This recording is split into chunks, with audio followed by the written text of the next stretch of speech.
Marcos 2, amém? Glória a Deus.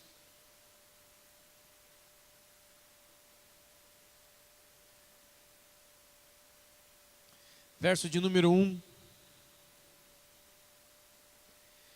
Esse mesmo texto, com algumas poucas diferenças que fazem ele ficar melhor ainda, também se encontra no Evangelho de Mateus e Lucas.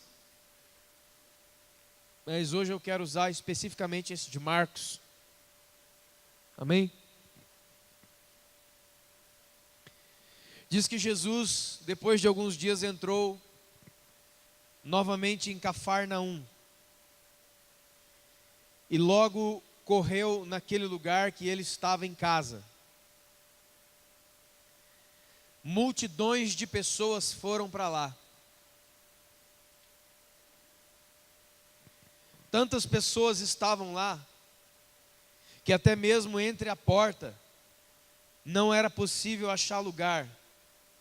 E Jesus ali anunciava a sua palavra. E alguns foram ter com ele conduzindo um paralítico, levado por 4 homens. Mas chegando lá, não podiam se aproximar dele por causa da grande multidão. Então, descobriram no eirado um ponto correspondente ao que Jesus estava fazendo a sua palavra. E fizeram então uma abertura e baixaram o leito em que jazia ali o doente. Então Jesus, vendo a fé deles, disse ao paralítico: Filho, estão perdoados os teus pecados. Mas alguns dos escribas estavam assentados ali, arrazoavam em seu coração: por que ele fala desse modo? Isso é blasfêmia. Quem é que pode perdoar pecados, senão um, que é Deus? E Jesus, percebendo, logo por seu espírito, que eles faziam isso, disse a eles: por que vocês colocam essas coisas no coração de vocês? O que é mais fácil? Dizer a um paralítico: estão perdoados os seus pecados? Ou dizer a ele: levanta, toma o teu leito e anda? Ora, para que vocês saibam que o Filho do Homem tem poder sobre a terra para perdoar pecados, eu digo a esse paralítico: eu te mando, levanta-te, toma o teu leito e vai para a tua casa. Então ele se levantou, no mesmo instante, tomou o seu leito, retirou-se à vista de todos, a ponto de todos se admirarem e darem glória a Deus, dizendo: jamais vimos coisa assim. Amém? Mas essa é uma das passagens, né? Muito conhecidas, muito lidas. Praticamente todos os filmes de Jesus mostram esse ato, né? E esse é um ato muito impressionante, e eu quero falar com vocês a respeito de uma coisa aqui. Eu disse, você sabe, né, que no Evangelho de Mateus, capítulo 9, no Evangelho de Lucas, capítulo 5, e no Evangelho de Marcos, capítulo 2, encontra-se essa mesma narrativa, com algumas poucas diferenças, que na verdade não são diferenças, mas são pontos que foram acrescentados. Por exemplo, é claro dizer nesses 3 evangelhos, que eram 4 homens. 4 homens mais um. 4 homens sãos, perfeitos, e um paralítico. É fácil ver nesses textos que Jesus tinha uma casa naquela cidade. Não que ele era proprietário da casa ou coisa assim, mas que ele tinha um local de descanso em Cafarnaum. Toda vez que ele passava em Cafarnaum, ele tinha um lugar próprio, específico, onde ele ficava. Então, Jesus estava em Cafarnaum, estava na sua casa, e correu em Cafarnaum, né, a fama, vamos dizer, a notícia, melhor dizendo, que Jesus estava lá. E aonde Jesus estava, multidões se ajuntavam ao redor dele. Não deu outra. Os textos falam que quando as pessoas foram sabendo, foram aonde Jesus estava. E Jesus estando dentro da casa, a casa lotou rapidamente, toda a sala, todos os cômodos. As janelas tinham gente sentada, as portas, enfim, o quintal. Enfim, irmãos, vamos usar esse termo aqui, estava entupido de gente. Estava lotado de todas as maneiras. e Jesus dava a sua palavra, Jesus pregava, Jesus ensinava dentro daquele lugar, e as multidões estavam ali para ouvi-lo, amém? De repente acontece essa cena inusitada. 4 homens pegam aquela maca onde estava o doente, que era um aleijado, um coxo, não podia andar, as mãos atrofiadas, braços e pernas, e eles põem aquele homem naquela maca, e eles vão também na mesma direção e para o mesmo lugar onde aquelas pessoas já estavam, isso é, lá na casa com Jesus. Só que quando eles chegam, a multidão é muito grande, não tem como acessar aquele lugar, nem tampouco acessar Jesus que está lá dentro, porque aqui era muito mais do que ouvir Jesus como os outros já estavam fazendo, amém? Eles procuravam um toque especial da parte de Deus. Aquele homem precisava ser curado, amém, irmãos? E quando eles chegam ali, eles se deparam com uma das coisas mais terríveis na nossa vida, um olhar que vê a impossibilidade. Aí você não vai dar certo. A gente até queria, mas até aqui a gente deu para a gente ir. Quantos estão entendendo? Eles vieram com aquele homem na maca, mas quando eles chegaram na casa, eles viram uma coisa chamada impossibilidade. Ah, não vai dar, olha aqui, olha quanta gente, não tem como passar, a gente já fez o que podia, a gente já fez o nosso melhor. Quantos estão entendendo? A gente já fez o nosso melhor, a gente já fez o que podia, daqui para lá não vai dar, está cheio de gente, é impossível, não tem jeito. Olha, a gente vai pedir desculpa para você, vamos pedir desculpa para as pessoas, vamos embora, você tem que nos entender. Sabe esses... Foi isso que aconteceu? Não. Quando eles olharam a impossibilidade, eles arrumaram um jeito. Como diz um ditado popular, que é verdadeiro: quem quer arruma um jeito, quem não quer uma desculpa. Quantos estão entendendo? E eles então sobem uma maca em cima da casa. Né, o Evangelho de Marcos e o Evangelho de Lucas falam que eles sobem a maca em cima da casa, arrumam um lugar onde eles pensam que Jesus estava, e eles abrem um buraco no telhado. Eles arrancam ali aquelas telhas, talvez aquela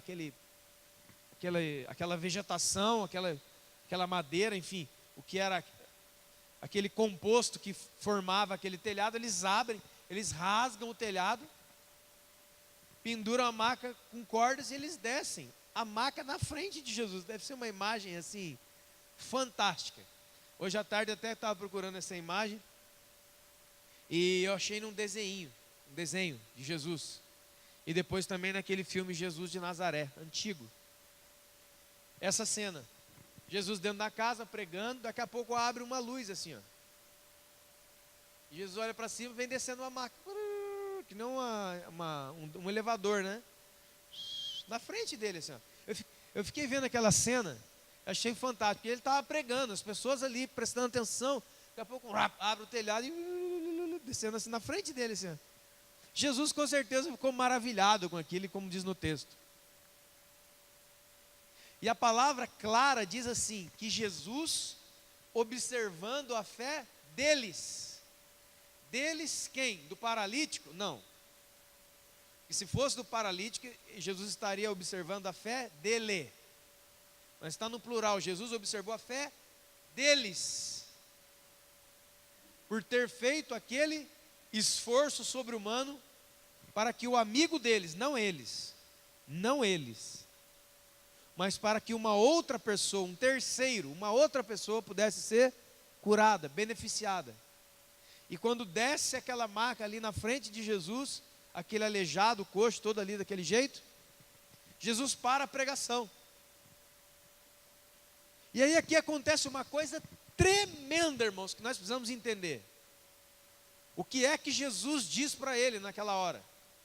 Porque, né, até aqui já está fantástico a história.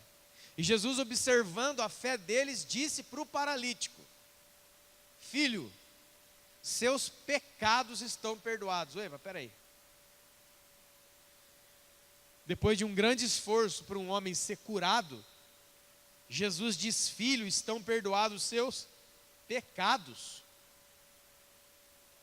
O que é que tem a ver? Alguém pode pensar. Isso aqui tem uma coisa muito importante para nós entendermos, irmãos. Para Deus, para Cristo, a maior missão que existe é perdoar os pecados da humanidade. Para Deus, a missão do Filho é salvar a humanidade. E só tem uma maneira de fazer isso: perdoando e remindo os seus pecados.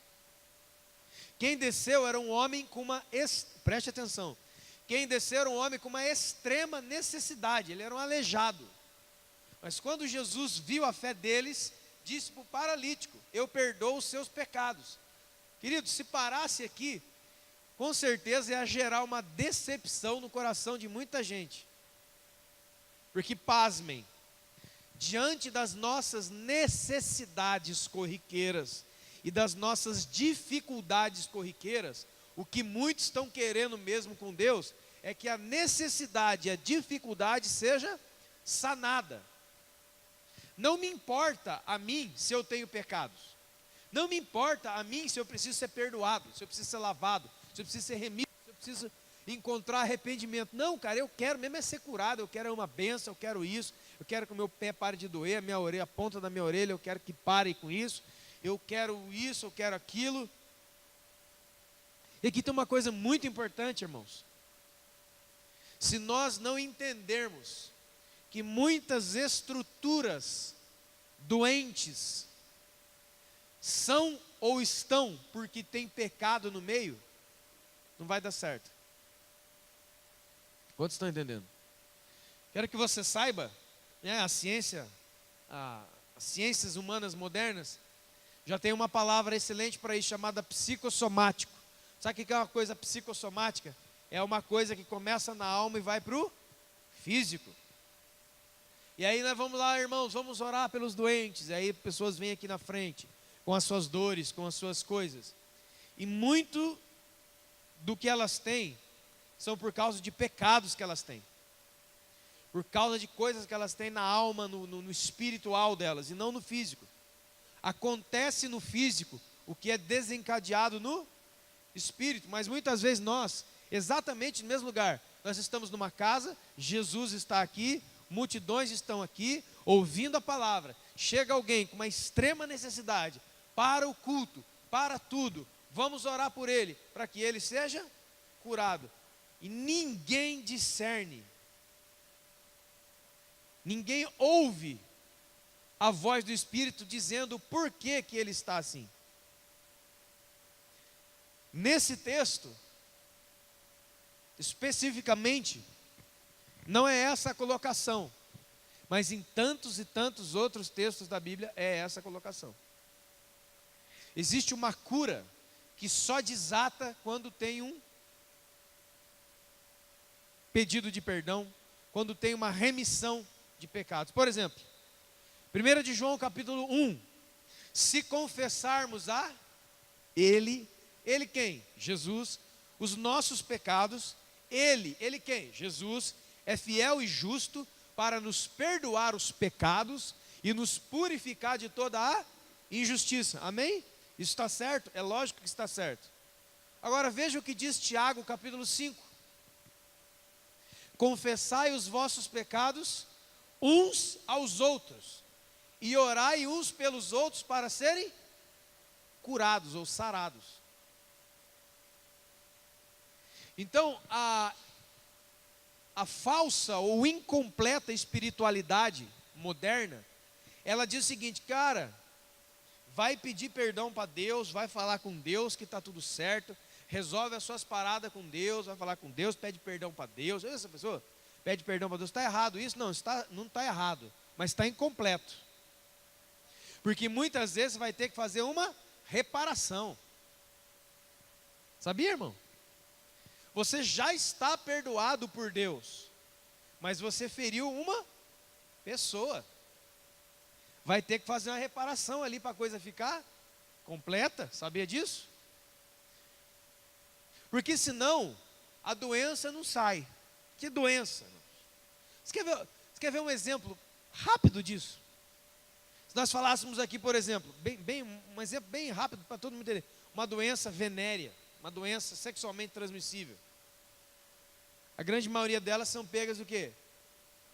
Muitos tipos de, relação sexual com muitos parceiros diferentes. Como a Bíblia classifica isso? Pecado, fornicação. Mas ela vai dar numa doença. Então o camarada vem, olha, eu estou com esta doença, por favor, orem por mim. Nós pomos a mão na cabeça dele, Senhor, o cura. Mas o Espírito Santo está falando, eu não posso curá-lo. Não posso, não é porque eu não tenho poder, amém, irmãos? Deus tem todo o poder, Ele faz o que Ele quer, não é isso. É não posso de eu não quero, porque o que eu quero é salvá-lo, porque o que eu quero é tocar nele, eu quero que ele entenda o porquê que essa enfermidade está nele, eu quero que ele entenda o porquê que ele foi acometido dessa doença, porque se eu o curar assim, vai ser como na passagem dos 10 leprosos, amém? Quantos se lembram? Todos foram curados, mas só um voltou para ter relacionamento, só um voltou para ter reconhecimento, reconhecer Jesus, só um voltou para agradecer, só um ficou. E a lepra, que era uma doença também que atingia no social, isso é, o leproso não podia ter contato com outras pessoas, aqueles leprosos não podiam ter contato, foram todos eles curados, mas por dentro 9 continuaram leprosos. Por quê? Porque quando eles foram curados, eles ainda continuaram apartados de quem? De quem os curou. Quantos estão entendendo, irmãos? Eles foram embora de quem os curou.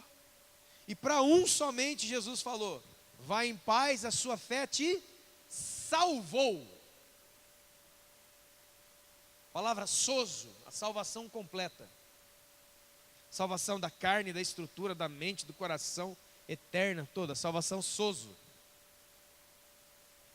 Então o que acontece, irmãos? Vem esse homem, baixa, que coisa tremenda, esses caras são cara de fé, que lindo, maravilhoso. Então, filho, eu perdoo os seus pecados. Se acabasse aqui, talvez muitos ficariam frustrados, mas não vai ter uma cura aí? Porque nós fomos por muitos anos doutrinados que a coisa mais importante que Jesus faz é ajudar você no que você está precisando. E depois que Ele ajuda você, que Ele cura, que Ele sara, que Ele resolve o problema, o que nós fazemos? Nós não fazemos, nós vamos embora. Obrigado, Jesus, valeu, hein? Não há a salvação. Que salvação não é simplesmente mudar o estado, é trazer para Deus, é trazer para perto para sempre. Amém, irmãos? Muitas coisas podem acontecer na igreja sem que nós tenhamos o discernimento. Algumas pessoas já começaram a ser curadas aqui, tocadas por Deus nessas 2 semanas que nós começamos a orar. Mas Deus trouxe isso no meu coração, olha, eu quero curar, e eu tenho poder para curar, e vou curar muita gente, vou fazer muita coisa, só que é o seguinte, eu quero mais, hein? Nós vamos além nesse negócio aí, eu vou começar a tocar nos pecados, nas coisas escondidas. Porque não adianta só orar para que a igreja prospere, sem saber o porquê que ela tem deixado de prosperar. Pecado, é. Vamos orar aqui, porque há uma enfermidade endêmica na vida financeira da igreja, está enferma. Ah, isso aí nós já vimos. Qual é a razão? É pecado. Há um pecado instaurado no coração da igreja, no coração de muitas pessoas. E é por isso que é espiritual vai dar a luz no físico. Todos estão entendendo, irmãos? Então, para que haja cura, é preciso destruir a raiz, porque secando a raiz, secam-se os galhos e as árvores, e as folhas, amém? Do que tentar parar folhas, ou tirar frutos podres, sabendo que amanhã ela vai dar fruto podre de novo, doente de novo. Eu acho que essa pergunta é pertinente, né? Eu acho que, se bem que nos dias de hoje, quantos já estiveram perto de uma laranjeira? Levanta a mão. E hoje tem gente que nunca viu a laranjeira na vida. Laranjeira para ele é uma coisa de suco, né? Laranjeira, você viu que tem minha avó falava que a laranjeira estava com ferrugem. Já viu isso aí? A laranja, ela sai toda com uma casca. E a avó falava, ela está com a doença da ferrugem. Tinha uma laranjeira no quintal da minha casa, me lembro, eu era pequeno. E ela sempre deu laranjas e a gente fazia muito suco, eu era pequenininho mesmo. E daí um dia ela começou a dar frutos assim secos por dentro. Ela dava o fruto, mas era fruto seco. A laranja não tinha mais suco. Você apertava a laranja seca. E o caule dela, né, o tronco, ficava cheio daqueles, tipo um limo assim, uma coisa. Teve que cortar e plantar outra. Por quê? Porque toda vez que a gente ia lá, tirava os galhos que estavam doentes, tirava os frutos doentes, na esperança que depois ia melhorar, não ia melhorar, porque era uma coisa que estava dentro dela. Então, o primeiro ensino de Jesus, importantíssimo ensino de Jesus para nós. Quando você for orar por alguém, e você deve orar por alguém, muita gente, também fale ao Espírito Santo: Senhor, pelo que é que eu devo orar? Porque talvez eu vou ser chamado para orar por aquele moço, por aquela moça, e eu vou lá com todo o coração, mas quando a gente toca naquela pessoa, o Espírito Santo, então, mas aí, ó, pergunta tal coisa aí, ó, tem coisa aí. Vai, toca lá naquele lugar. Porque senão aquela coisa sai momentaneamente, superficialmente. Mas ela não sai completamente. E a pessoa vai voltar. Porque a grande missão de Jesus, e o mais importante para Deus, é dizer para todos nós: perdoados estão os seus pecados. Muito mais do que ser curado. Muita gente, há 2000 anos, a igreja está aí, e Jesus tem curado, irmãos, pessoas assim, tremendas. A Bíblia é um livro de cura divina, de cura pelo poder de Deus. Coisas tremendas já aconteceram. Você lê a Bíblia assim, você vê testemunhos de pessoas que foram curadas milagrosamente, aleluia. Isso é poder de Deus, isso dá glória a Deus, dá. Só que o que Deus quer mesmo é você com Ele para sempre. Porque Deus chamou Lázaro da morte. Lázaro estava morto 4 dias, você sabe? Lázaro vem para fora, ele voltou e viveu, só que depois o que aconteceu com Lázaro? Ele morreu de novo. Ou ele está por aí? Não, ele não está por aí, ele morreu.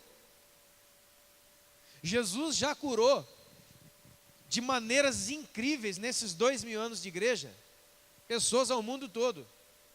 Só que todas elas morreram depois.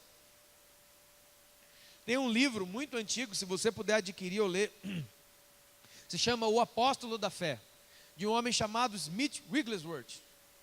Ele era um ateu até os 45 anos de idade. Um ateu, ele era um encanador, lá na Nova Inglaterra, um encanador. E ele tinha um amigo que trabalhava com ele, muito doente. Aí ele ficou sabendo que tinha um missionário que falava de Deus e pregava cura divina. Ele falou: vou te levar lá.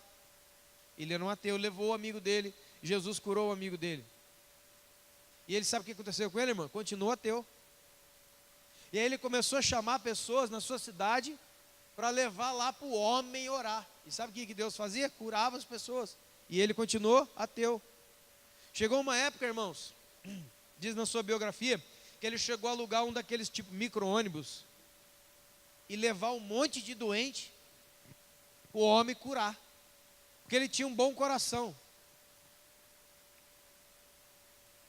Mas ele não queria ter comunhão com Deus. Chegou num belo dia, irmão, na história dele é muito tremenda. Ele chega, aqueles doentes, tudo, vai colocando tudo lá na frente, que depois ia ter oração. E naquele dia o pastor que estava pregando, missionário, falou assim: ei, você aqui, eu vejo você sempre aqui. Ele falou: meu nome é Smith Wigglesworth, eu trago as pessoas de tal lugar, doentes aqui para você orar. Aí ele fala assim: pois bem, hoje é você que vai orar por todas essas pessoas. Mas ele falou assim: mas eu não sou da sua religião, nem creio no seu Deus. Mas pois é, Deus falou que você viria hoje e que você iria curar as pessoas pelo seu poder. Ei, mas o que eu faço? Estende a mão e fala cura. E Deus começou a curar através dele. E depois ele aceitou Jesus. Esse homem se tornou uma das coisas mais escandalosas do seu tempo. Irmãos, os testemunhos dele, os repórteres dos jornais da Inglaterra iam tudo atrás. Foi um dos homens contemporâneos agora, de 1900 para cá, que mais Deus usou assim poderosamente que tem testemunho em jornal, revista, rádio da época. Os seus cultos eram assim, era uma coisa louca. Só para encerrar, um testemunho mais fraquinho. Ele foi um homem que documentalmente ressuscitou por Cristo 18 mortos. Deus falava para ele, vá lá naquele velório agora. Ele ia. Um homem velho, cara, começou com 45 anos já. Se alguém tem 45 aqui, não chamei você de velho, não. Eu estou falando velho da fé, amém? Começou tarde, assim, vamos dizer. É isso que eu quero dizer. Ele orou pela rainha da Inglaterra, meu chapa. Essa Elizabeth que está aí porque ele orou. Está aí porque ele orou. Quando ela ficou doente, chamou Smith Wigglesworth para ir lá no palácio orar por ela. Está aí, 90 e poucos. Irmão, tem um testemunho que a mulher dele morre, dá um ataque cardíaco nela. Ele está num lugar pregando. Deus fala para ele, vai embora que a sua mulher está ruim. Ele vai para casa, chega lá, a mulher dele já era. Infarto. Sabe o que ele faz, irmão? Ele pega ela, abraça. Escute a oração que ele faz. Senhor, eu não estou preparado que o Senhor leve a minha esposa. Por favor, devolva. Ela acordou de volta. Acordou. Você crê? Crê? Veja, irmão, que como oração de cura, oração para essas coisas, não é uma choradeira, Deus, por favor. Fique de pé, por favor, Brizola. Vem cá, por favor, irmão. Aí eu vou orar lá, o Brizola está com uma dor na perna, aí eu chego, põe a mão nele. Vai aprendendo, tá, irmão? Porque essa é a nossa tarefa como igreja. É aula hoje. Você põe a mão nele, aí, Senhor, aí eu estou com dor na perna, Senhor, em nome de Jesus, Tu conhece a vida do Teu servo, Tu conhece a CPF do Teu servo, Tu conhece a empresa do Teu servo, Tu conhece a esposa dos Seus filhos do Teu servo. Oh Deus, Tu sabe a vida dele. Irmão, isso não. Oh Deus, se eu tiver misericórdia um dia, Deus, se eu estiver olhando para cá, Deus, cura ele, em nome de Jesus. Não. A mulher obrigado. A mulher estava morta, ele abraçou e falou, Deus, eu não estou preparado que o Senhor leve a minha esposa agora. Por favor, devolve. Ressuscitou a mulher. Mas um dia, Deus falou, eu vou levar a sua esposa. Não ore. E Jesus levou. Uma menina morta, chamaram ele. Ele entrou, igualzinho aconteceu com Jesus, tinha um monte de gente chorando, gente descabelado. Ele mandou toda aquela pessoa embora, entrou no quarto, estava a menina já deitada num caixão, coisa e tal. E ele começou a orar e não acontecia nada. Passou um dia. Começou a feder, igual o Lázaro, começou aquela coisa de morto mesmo. E Deus falou, não, eu vou curar, continua aí.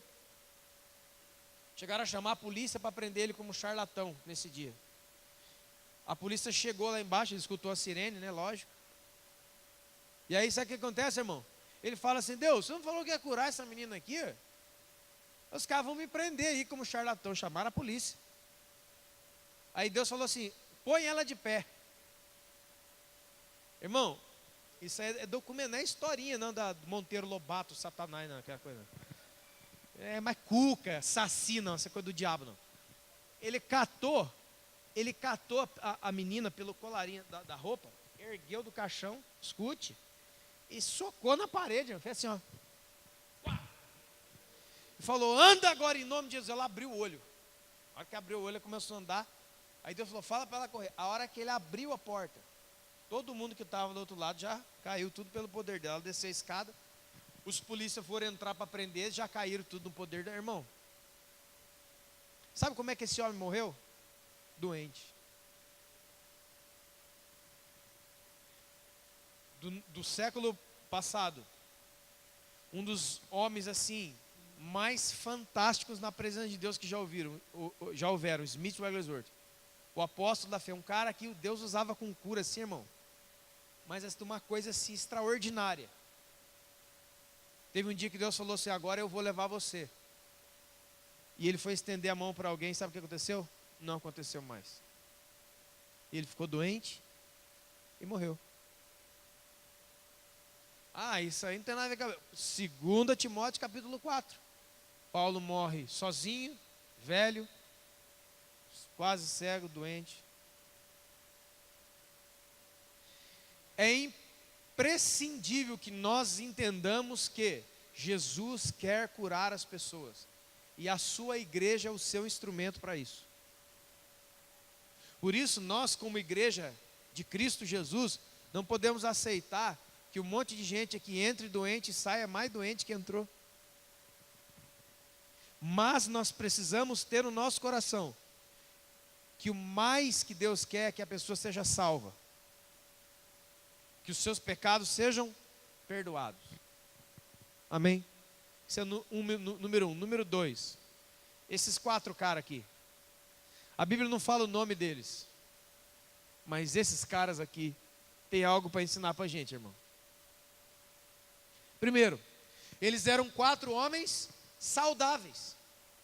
Eles não eram doentes, eles não estavam com problema. A Bíblia não fala isso. Diz que eram 4 homens normais. 4 homens saudáveis param para ajudar um homem doente. Aqui tem uma coisa aqui, ó. Quem é de Cristo, quem está em Cristo, sempre vai parar para ajudar o doente, o cansado, o oprimido, o sobrecarregado. Ele vai parar. Mas é engraçado que eles põem aquele cara na maca e vamos lá então, nós vamos te ajudar. E vai. Sabe como é que se chama isso aí, irmão? Iniciativa. Sabe o que está faltando para todos nós, se não a maioria? Tomar iniciativa das coisas de Deus. Porque enquanto a Bíblia fala em Hebreus 11:1, que a fé é uma firme convicção de coisas que não se vê, é uma fé naquilo que é invisível. O apóstolo Tiago diz que a fé sem obra é morta. Enquanto Paulo aos Efésios capítulo 2 diz que nós somos salvos pela graça através da fé, e isso não vem de nós, é um dom de Deus, e não é de obra, para que ninguém fique achando que fez alguma coisa. Tiago fala que sem obras a nossa fé é morta. Parece uma contradição, mas não é. O ensino perfeito de Deus é o seguinte, que quem verdadeiramente crê, isso é, quem verdadeiramente tem fé, ele age segundo a fé. Porque fé sem ação é crença. É acreditar que existe um algo superior em algum lugar. Só isso. Mas eu não me movimento segundo aquilo que eu digo crer. Quantos estão entendendo? A fé então vem se tornar o que, irmão? A fé verdadeira. A fé verdadeira é uma manifestação de uma consciência que eu tenho na existência de Deus. Isso é a fé. Como eu já disse, a fé não é uma coisa que você tem para que Deus faça o que você quer. A fé você tem para que Ele faça em você o que Ele quer. Não é para mover a fé, move a mão de Deus. Não. A fé move a sua e a minha. É por fé, o justo viverá da fé. Parece um cara deitado eternamente em berço esplêndido, ao som do mar à luz do seu prumo, deitadão. Eu creio em Deus. Ih, irmão, você vai morrer de fome. Não. Já dizia o provérbio, né? O preguiçoso diz assim: hoje eu não vou trabalhar porque tem um leão lá na rua. Tem um leão nas ruas. Ele vai me pegar. Então hoje eu não vou. A fé é uma iniciativa. Fé é atitude. Fé não é só uma coisa transcendente. Eu creio em Ti, Senhor. Então estende a mão para o doente. Eu creio. Então creia em tudo que a palavra de Deus diz. Como Jesus mesmo ensinou e como Paulo falou. E como Tiago falou. Todos eles falaram uma coisa: se você diz que crê em Deus e não anda segundo esse Deus, tem alguma coisa errada. Se você diz crer em Deus, que tem fé em Deus, e o seu coração não se abre para o necessitado, tem alguma coisa errada. Se você diz que tem fé e não crê, e não anda, e não age segundo a palavra diz, tem alguma coisa muito errada com a sua fé. É uma fé morta. Por quê? Porque ela não gera nada. ela não é uma fé construtiva. A Bíblia fala da fé que contempla, a Bíblia fala da fé que suporta, e a Bíblia fala da fé que constrói. A fé completa tem que ter esses três elementos. Eu creio num Deus invisível, é a fé que contempla. Eu suporto todas as lutas porque eu creio que Ele está comigo, é a fé que suporta. Os apóstolos, os cristãos ao redor do mundo, suportam lutas porque eles creem e acreditam na palavra. E a fé que constrói. Como diz lá em Romanos, que Deus chama as coisas que não são como se já fossem. A fé que traz à realidade coisas que ainda não são reais, mas são verdadeiras. A fé é uma ligação à verdade. A verdade é superior à realidade. A realidade é transformada pela verdade, quando você crê nela.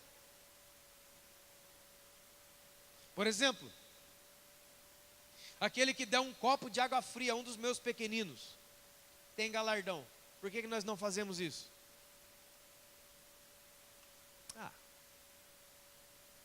Nada a ver. Hebreus 13. Não negligencie a hospitalidade, porque muitos sem saber receberam anjos na sua casa. Por que a gente não é mais hospitaleiro? Poderíamos falar das contribuições. Por que a gente não contribui? Porque a gente tem medo. E medo é o quê? A ausência do quê, irmão? Medo é a ausência da fé. Porque enquanto a palavra diz, semeia que você vai colher. Quem é que foi que disse isso? Deus. O que eu faço com a semente? Eu como. Engraçado é que na ceia eu tive essa experiência domingo. Peguei umas uvas aqui, coloquei na boca. E aí fui comendo, daqui a pouco eu comecei a dar umas dentadas na semente da uva. Amarga, aquela coisa. Porque o fruto, a uva, né, a carne da uva, o suco que tem dentro daquela bolinha, é o que a gente vai comer. Mas a semente, Ele não fez para que nós comamos. Ele fez para que a gente a devolva, porque devolvendo vai ter mais, comendo não vai ter. Você quer ver um exemplo na natureza? Até os passarinhos, já entendeu, né, irmãos? Você já viu árvore nascer em cima de poste de concreto? Você já viu? Aqui em Pinto tem um monte. Você nunca viu, não? Tem uma árvore nascendo em cima do concreto numa casa aqui no parque da cidade. Chuva, terra, vai parando nesses cantos aqui, nesses canos. E um passarinho que comeu uma fruta, engoliu também a semente. Mas o passarinho muitas vezes é mais generoso que nós, quando você está entendendo? Ele devolve a semente. Nasce uma árvore. Por isso que você vê. Sabe por que Deus fez os pássaros migrarem do extremo sul da América para o extremo norte da América? Lá do fundão, lá da Argentina, do Chile, lá da Terra do Fogo, até as terras geladas do Canadá. Sabe o que Deus faz? Andorinhas e tantos outros pássaros cruzarem um continente inteiro, do hemisfério sul para o hemisfério norte. Porque Deus gosta de ver eles passeando. Não, irmão. Eles são carregadores de sementes. Uma vez alguém perguntou, escute isso. Como é que pode... Isso aqui eu estou falando para você, não estou falando da axiologia não, viu, irmão? Só para... Um lago, lá aqueles lagos em cima da montanha, você viu aquelas montanhas bonitas que tem até, lá em cima tem um vulcão estilo aquele lago, coisa mais maravilhosa. Tem peixe lá dentro. Como é que eles chegaram lá dentro? Sabe como? Os pássaros. Os pássaros que comem peixes, que tinham ovos, e lá em cima eles soltam. Sabe como é que é o nome disso aí? Milagre. Deus usando os pássaros para levar as suas sementes para todo canto do mundo. E não é só pássaro não, morcego e tantos outros bichos. Eles são transportadores de semente. Os animais são transportadores de sementes. Você já viu a abelha? Já viu, né, irmão? Deixa eu falar uma coisa para você. Você quer ver? Olha, irmãos, se você é um verdadeiro cristão, você tem que se maravilhar nas coisas que o seu pai faz, que é a coisa mais linda. Assiste aquele programa lá, Mundo Animal, na Cultura, ou quem tem aí assinatura Animal Planet, ou senão você pega no YouTube e vem ficar assistindo idiotice, coloca lá o Mundo Animal. Cara, é Deus puro aquilo ali, irmão. Você fica 1 hora assistindo aquele programa ali, eu choro. E olha que eu não sou de chorar, hein? Que é coisa mais linda, aqueles bichos tudo, cara. Que foi? É criatura de Deus. Você pega o salmão, é um peixe de água, nasce na água doce, vai para o mar, passa a vida inteira, aí do nada, ele encontra com a salmoa. Ei, vamos voltar onde nós nascemos. Voltar onde nós nascemos?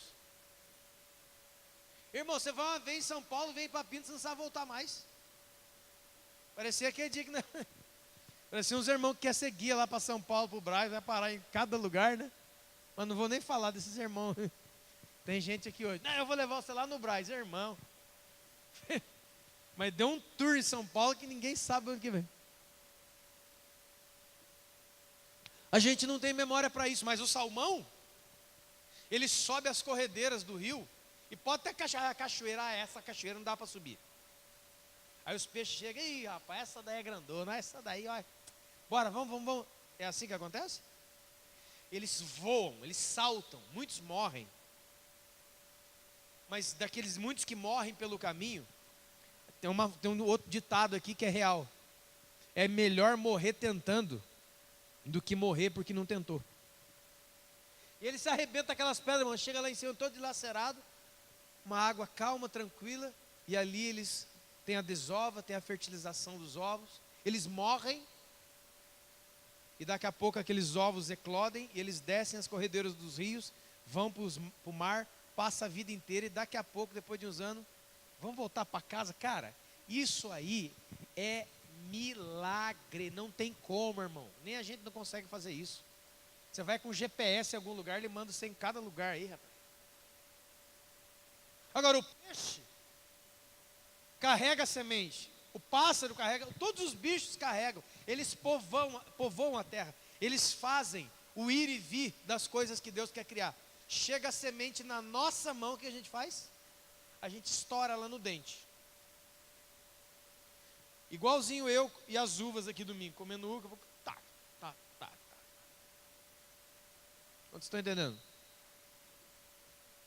A gente trava, a gente come a semente, a gente trava. Não há uma força de iniciativa, de voltar à origem.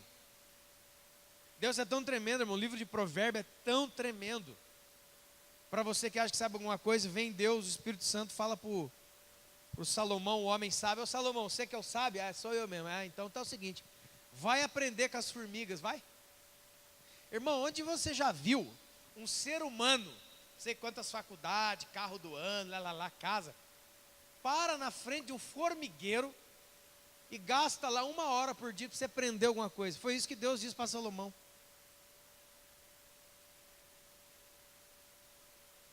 No final de Provérbios, Deus fala do galo, fala dos gafanhotos, que voam em bando, ninguém tem rei, estão todos juntos. Uma sabedoria de Deus em Provérbios. Você não lê o livro do Provérbio também, você não está meio desviado, hein, irmão.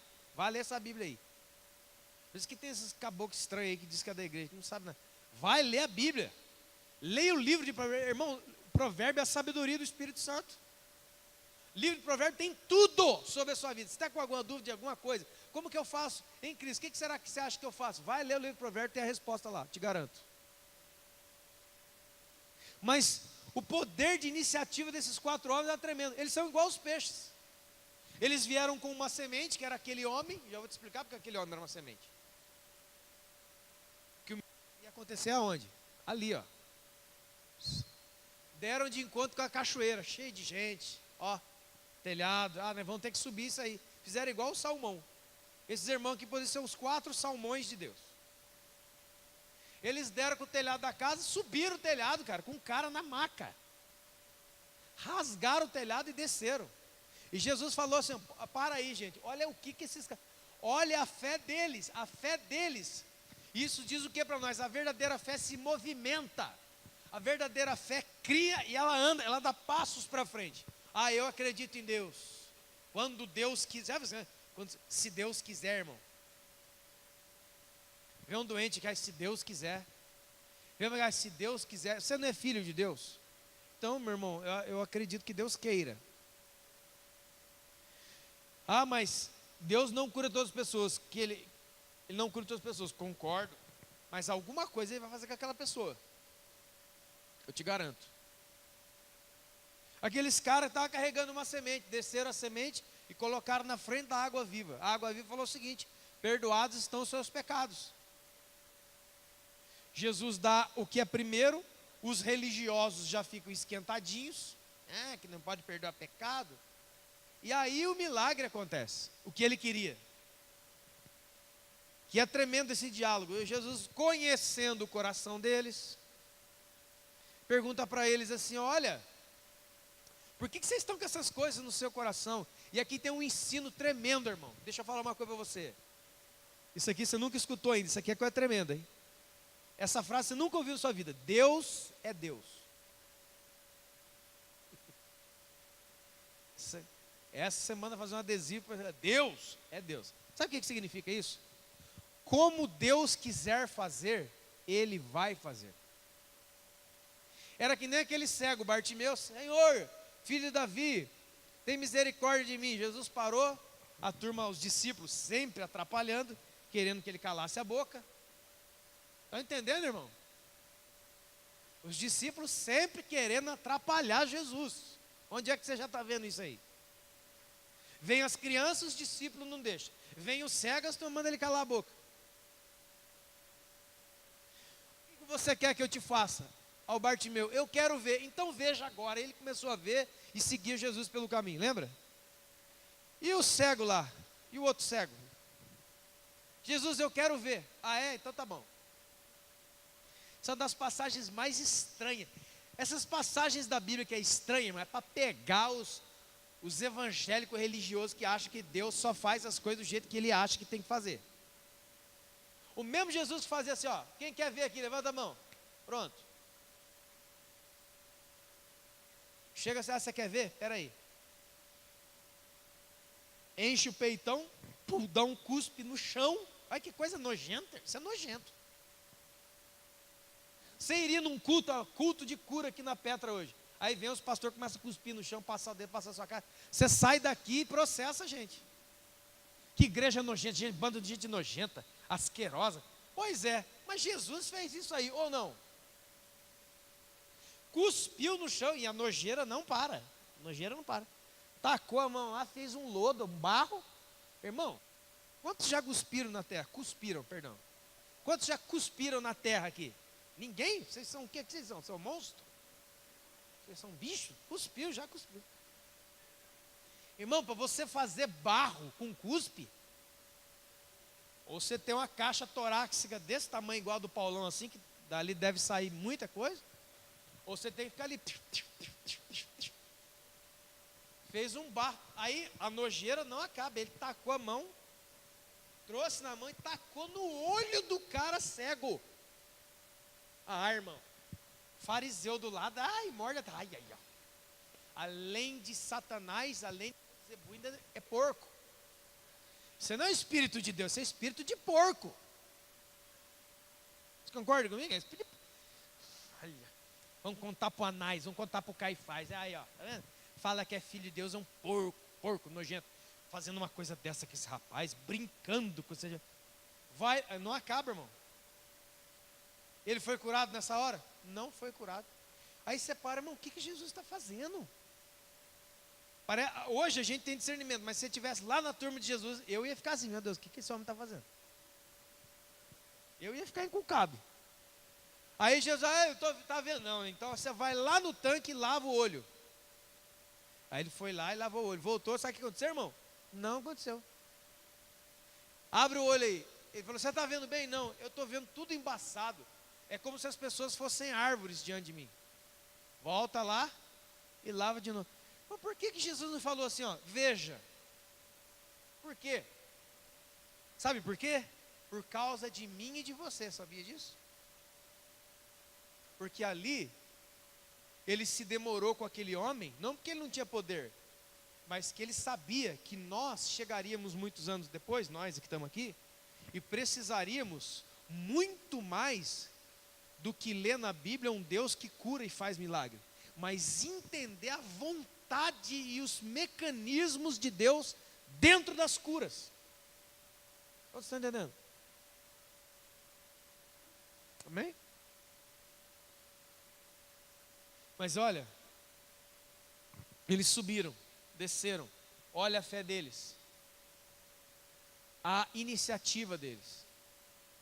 Se você conhece um homem de fé, é um homem que tem iniciativa, um homem que ele vai, ele não tem medo, ele não é dominado pelo medo, ele não é dominado pela incerteza, ele não é dominado pelo amanhã, ele faz. Por que ele faz?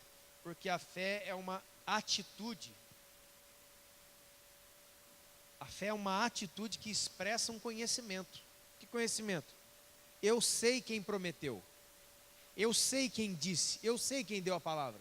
Quem foi que deu? Não foi homem nem filho de homem. Quem deu essa palavra, quem disse tal coisa, ele é fiel. Ainda que eu seja infiel, ele permanece fiel. Então eles andam, eles não se detêm nos obstáculos. Quem tem fé não para em obstáculo, irmão. Quem tem fé não para, ai, está cheio de gente, não vai dar. Ai, a casa é muito alta, não tem nem escadas. Trouxe escada, o visual não trouxe. Ai, está vendo, irmão? Até a gente tentou. Eles pararam a maca ali, com certeza ficaram olhando aquele telhado, aquela gente, aquele povo. Ouvia Jesus lá dentro, falando, não, tem que entrar lá, nós temos que entrar lá. Por causa de quem? Por causa dele. Irmão, isso aqui é uma expressão poderosa da verdadeira fé. Uma fé que não é só para você, uma fé que é para você e para todo mundo que está junto de você. Porque o homem e a mulher de Deus, ele aprende, em primeira instância, a lutar com Deus por ele, mas depois a luta não é mais por ele, porque a vida dele está garantida em Deus, é por todo mundo que está ao redor. Jesus falou tantas vezes, ora um pouco mais, caminha um pouco mais. Se alguém vem tomar a sua túnica, dá a capa. Se alguém obrigar você a andar 1 milha, anda 2. Vai mais um pouco adiante. Nós somos uma geração, irmão, de gente deitada, de gente que vê desafio, isso aí, ai. Vai ter o Enem, eu nem pensei nisso. Vai ter o não sei o que, não, eu não sei o que, eu sou muito velho. Mas eu não consigo, eu não dá, eu não posso. Sabe essas palavras? Está pipocando na nossa boca, tendo um Deus vivo. Eu não sei que idade você tem, mas se você está aqui hoje, ainda é tempo de você recomeçar um monte de coisa na sua vida. Eu não estou falando de irmã, não tem que falar quinta-feira, vou falar uma coisa. Não, cara, eu estou falando de mim mesmo, meu irmão. De um processo que Deus começou na minha vida esses dias aí, numa segunda-feira para terça-feira. Onde Deus começou a falar o meu respeito. Sabe o que Deus falou? Assim, ó, desde quando você nasceu, eu coloquei capacidade e inteligência dentro de você. Porque eu já tinha um plano. Eu vim me converter com 24 anos, você sabe. Mas eu sempre fui considerado, e não é por mim não, pelas pessoas que estavam à minha volta, uma pessoa, embora fosse um cara muito introspectivo, eu sempre tive a noção, e as pessoas sempre falaram isso para mim. Cara, você é um cara inteligente. Você é um cara você vai conseguir fazer as coisas. E isso não sou eu, irmão, somos nós. Cada vez que eu converso com o irmão aqui, eu consigo ver pelo menos um pouco o tamanho de capacidades que você tem. Mas você não crê. E aí haja culto para tentar fazer alguma coisa, para você dar um passo. E alguém diz assim, mas eu estou com 50 anos de idade, eu estou com 45 anos de idade. Isso não tem mais cabimento não. Por que que não? Quem que foi que disse? Foi Jesus que disse ou você que disse? Sabe o que Jesus me falou nessa semana, irmão?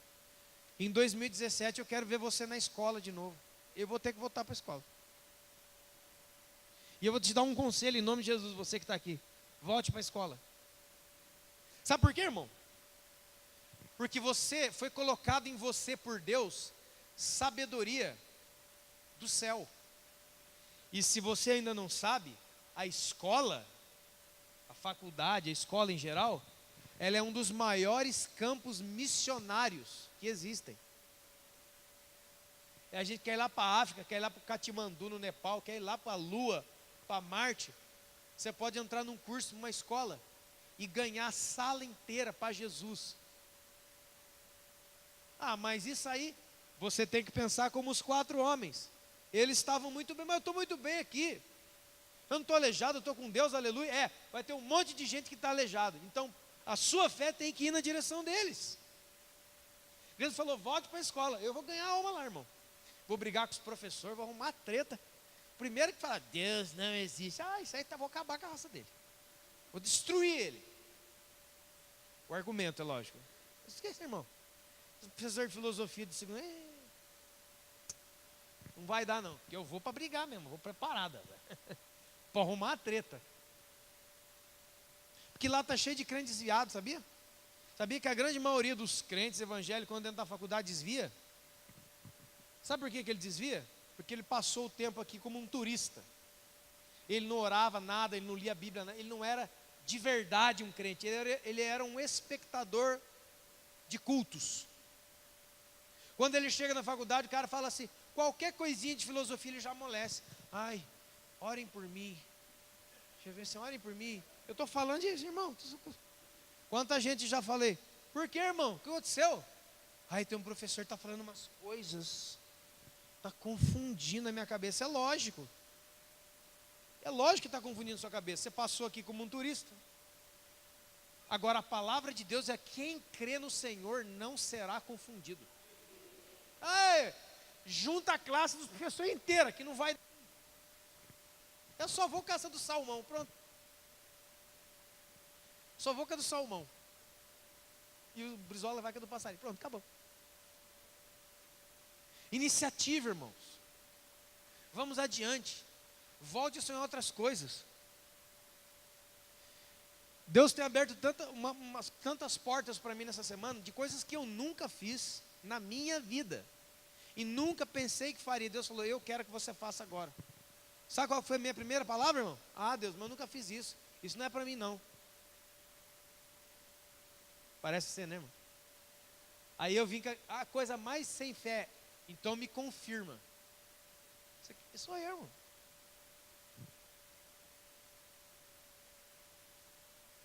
Então confirma. Aí Deus falou, rapaz.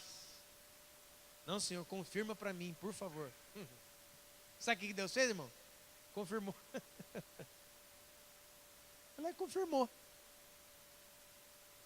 Porque eu esbarrei, escute bem, eu esbarrei na grande muralha da grande casa que ninguém sobe. Sabe qual que é?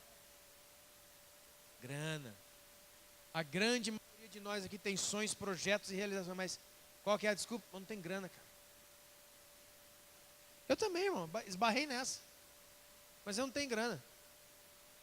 Apareceu um cara que eu mal conheço, falou, qual que é a sua questão que você não vai entrar aqui nesse empreendimento aqui com nós, não vai fazer esse negócio? Ah, cara, eu não tenho grana não, nunca trabalhei com isso, eu não sei nem nada disso aí. Ah, não? Não, tá bom então. Eu vou pagar para você. Sabe quem que era aquele cara? Eu era o aleijado e ele era um carregando a minha maca. Na minha frente, por isso que eu estou pregando isso aqui hoje. Estou pregando isso aqui que foi do Unité, sabe? Vamos ver essa daqui. Não. Não é assim que fala, você tem que pregar o que você vive? Pois bem. Estou pregando a minha semana. Eu já não tenho ideia de onde Deus me levou ontem, irmão. Para conversar com gente. Que eu falei, o que eu estou fazendo aqui? Eu com a minha camisa preta, a de sempre. O meu tênis vermelho, o de sempre. Parece até a roupa da sorte, né? Os irmãos perguntam, por que você sabe sempre com essa mesma roupa? Não, porque aqui eu tenho um mistério com Deus. É nada, irmão. Fui com a minha mesma roupa, estava feliz da vida. Fui, irmão, me levaram nos lugares lá do lado de São Paulo. Para ver umas coisas. E eu lá no meio, né?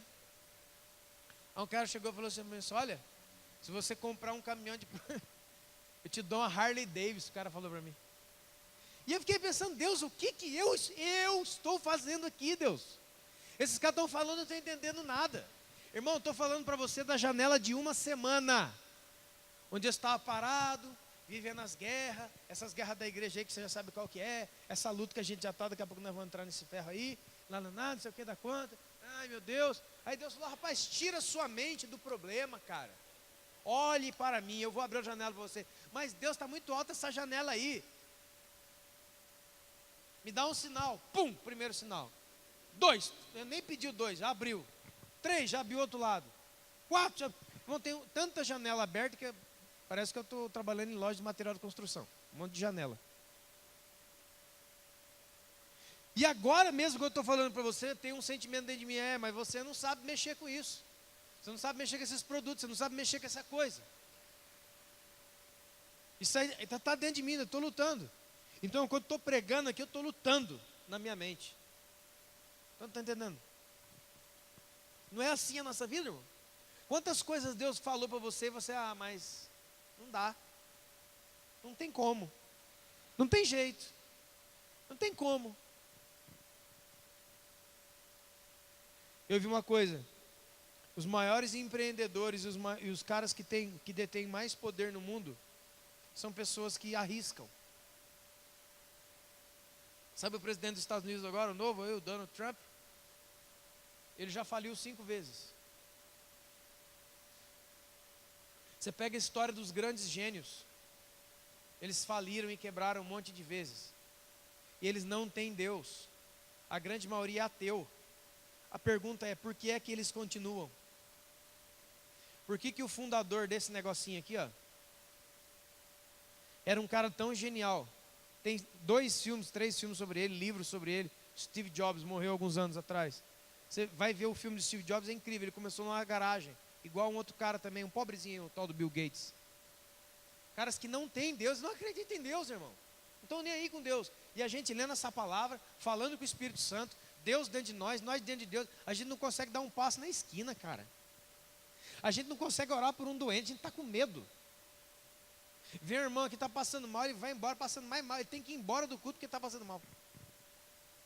Está entendendo?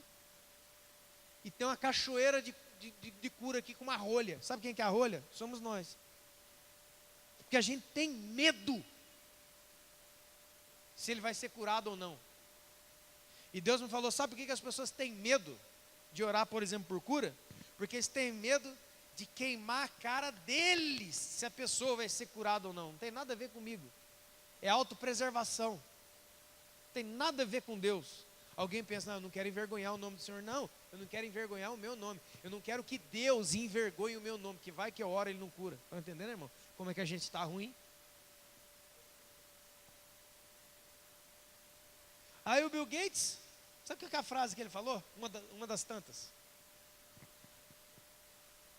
Quando ele inventou primeiro o touchscreen, aquelas coisas, aquele negócio de passar o dedo. Os caras perguntaram, cara, de onde você arruma essa tecnologia?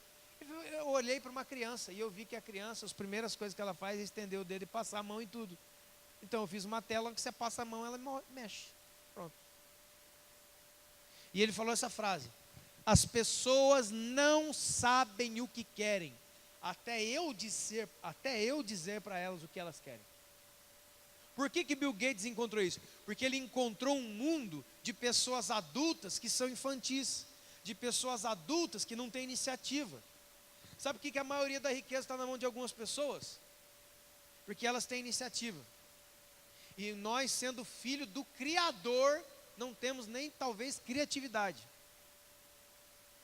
A gente, irmão, desculpa, muitos de nós estamos numa vagabundice espiritual, a gente não quer mais de Deus. A gente não quer buscar mais nem para curar o coxo. Está todo mundo parado, vindo no culto na quinta e no domingo. A Bíblia diz, busquem com zelo os melhores dons. Quem que está fazendo isso toda semana, orando por dom?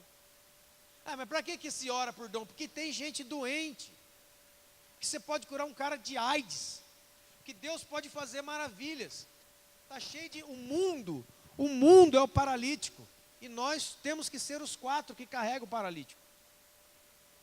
Tem gente paralítica na sua casa, tem gente paralítica no mundo inteiro. A gente não abre a nossa boca. A igreja hoje é uma igreja muitas vezes sem expressão. É um bando de gente que entra aqui triste, sai mais triste ainda. Ele não sai animado, cara, eu tenho um pai no céu, eu tenho um pai, isso aqui é verdade, isso aqui é real, então eu vou buscar com zelo os dons. Eu vou buscar esse Deus, eu não vou ficar parado aqui, esperando a próxima pregação, quem vai pregar domingo. Isso aí não é vida cristã com fé, irmão.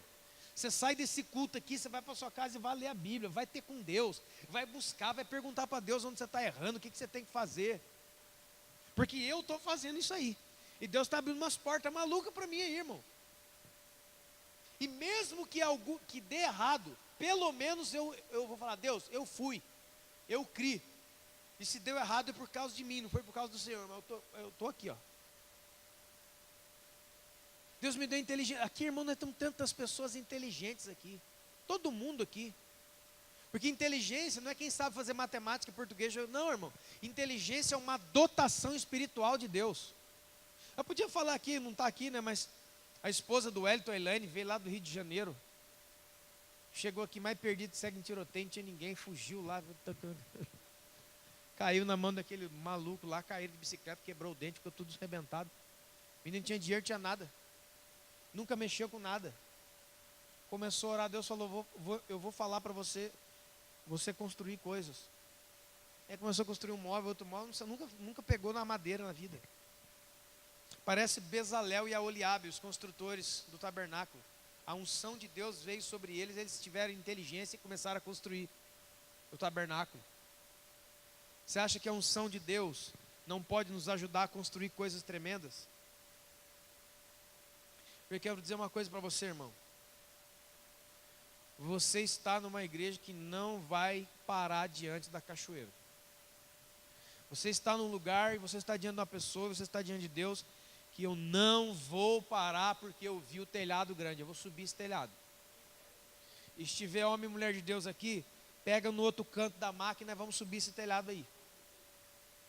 Porque Deus colocou dentro de mim, dentro de você, sabe o quê? Poder criativo. Deus falou para aquela menina, olha, olha para o livro do Gênesis, e eu vou te dar os móveis do Gênesis. Olha que coisa de louco, irmão. Você fala isso na igreja evangélica, a turma tira você de endemoniado. Ah, Deus não fala nada disso, não. Ela construiu a cadeira de nuvem, Elaine. E o banquinho de nuvem. Banquinho de nuvem é um banquinho para criança, cujo formato é uma nuvem.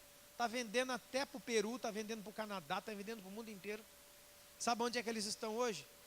Numa garagem no Castolira. Mas já me falou, não estou procurando um ponto na cidade, meu negócio está crescendo, a turma está me acessando, agora eu tenho que ter estoque, a gente ligando o tempo inteiro. Quem ensinou isso para eles? Onde é que foi que eles fizeram o curso Senai? Não.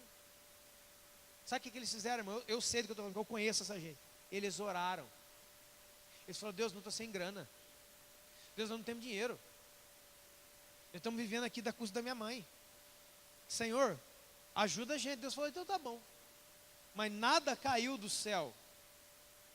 Eu vou pôr o dom em você, a inteligência em você, e com as suas mãos você vai trabalhar isso daí. Deus no deserto dava o maná todo dia. O dia que eles pisaram, o primeiro dia que Josué pisou dentro da terra prometida, o maná cessou. Porque tinha agora que tinha que arar a terra e fazer a comida deles. Nós somos um povo, irmão, que temos um Deus, nós temos um Pai, nós somos órfãos, não. Nós temos dentro de nós o Espírito Santo de Deus. O Espírito que criou tudo isso aqui. Está dentro de mim, dentro de você. A Bíblia diz em Hebreus que existe um ensino superior, que nos ensina todas as coisas. Eu quero dizer uma coisa para você aqui, irmão, em nome de Jesus. E como diz, quem quiser receber, receba. Volte para a escola. Não deixa essa coisa de começar e começa não termina, começa não termina. Isso é uma maldição, cara. Começa não acaba, está quase acabando, volta. Cara, eu estou falando, seu irmão, sei do que eu estou falando. Que Deus entrou numa comigo aí esses dias aí, cara, quase quebrou minhas pernas, como diz. Deus me passou que nem um vento, me destruiu, irmão, que nem esse vento que estava aí. Deus começou a me falar, ó, desde criança você é assim, eu comecei a lembrar, irmão. E aconteceu isso, você parou, era para você ser isso. Você parou no mundo, o mundo te pegou, não sei o que. E eu comecei a ficar angustiado, falei, Deus, ano que vem eu vou fazer 40 anos, ano que vem, cara. 40. Quanto tempo eu perdi, Senhor? Sabe o que Deus falou para mim? Pare de dar desculpas. Comece agora. Você morreu? Está morto? Está doente? Comece agora. Ah, mas o que tem a ver eu me terminar minha faculdade de Direito? O que tem a ver? Talvez você nunca vá se tornar um advogado, mas as pessoas que você vai tocar lá dentro são para a eternidade. A gente está vendo o coxo e não quer levar. A gente não quer se mover em fé, e mover em fé é trabalho. Não quer. Aí vem o ímpio e governa sobre nós. E aí você vai ter que passar a sua vida inteira trabalhando para o ímpio, sofrendo a mão do ímpio. Por quê? Porque Deus é injusto? Não, é porque você sentou em vez de se levantar. Eu estou falando de irmão, estou falando é de mim, cara. Irmão, Deus me deu uma fechada que você não tem ideia a respeito disso. Levanta, vai empreender, vai estudar, vai fazer. Ah, mas Deus não tem, eu vou abrir, e Deus está abrindo, cara. Ontem eu sentei em cada mesa de nego empresário que tem milhões. Eu falei, Deus, o que eu estou fazendo aqui com esses homens? E os caras me tratando como se eu fosse empresário de milhões, irmão. Eu fui para lá de carona. Mas eu sei que Deus está fazendo alguma coisa, cara. Uma coisa que eu não vejo, mas eu tenho convicção de que é.